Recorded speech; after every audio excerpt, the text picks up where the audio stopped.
Twitter handle at Tomboya24. Now, radio, we mentioned, is one of the most important tools in information dissemination, and despite technological advances, radio has stayed resilient and remains the main source of information for many in our society. And as the world marked World Radio Day, the Kenya Media Council celebrated the key milestones achieved by players in the industry, with calls to use radio as a tool for propagating peace as well as cohesion. Here's that report. Kenya Broadcasting Corporation marked 95 years of radio service Monday as it joined the world to commemorate the World Radio Day. The day traced back to 2012 when United Nations adopted it in realization that radio is a powerful tool galvanizing humanity in all its shared forms for democratic exchanges. Though technology is sweeping through the world, radio remains the most widely consumed medium with its unmatched ability to reach out the widest audience, standing as an avenue for all voices to speak out, be represented and be heard.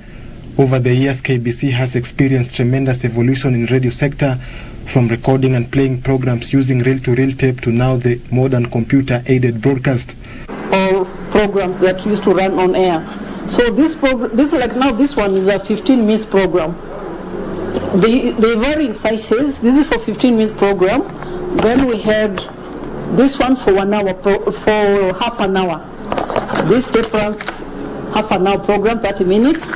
Then we had 1 hour. While marking 95 years of being on the airwaves, KBC radio programs manager Mary Daraja stressed the important role radio is playing in peacekeeping and cohesion, while reflecting on the concluded August 8 general elections. Radio gives the people the platform to air their views in regards to topical issues of the week, the month, the year, the day. Also, radio ensures that they share information that empowers the people to make informed decisions. That is why KBC, for instance, has radio in various languages. Wakati ile radio ilipoanzishwa ama mawasiliano ya kutumia radio yalipoanzishwa duniani, radio imekuwa kiunganishi muhimu kwa jamii, kwa sababu unapoweka habari katika radio inawafikia watu wote ama watu wengi kwa pamoja.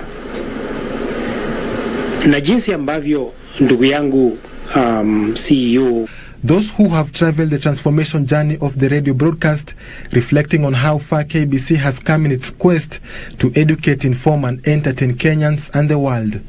Radio remains the most consumed media outlet in the country, with its potential to reach interior and most remote areas and at a convenient language. James Machera, reporting for Channel 1 News from Broadcasting House, Nairobi.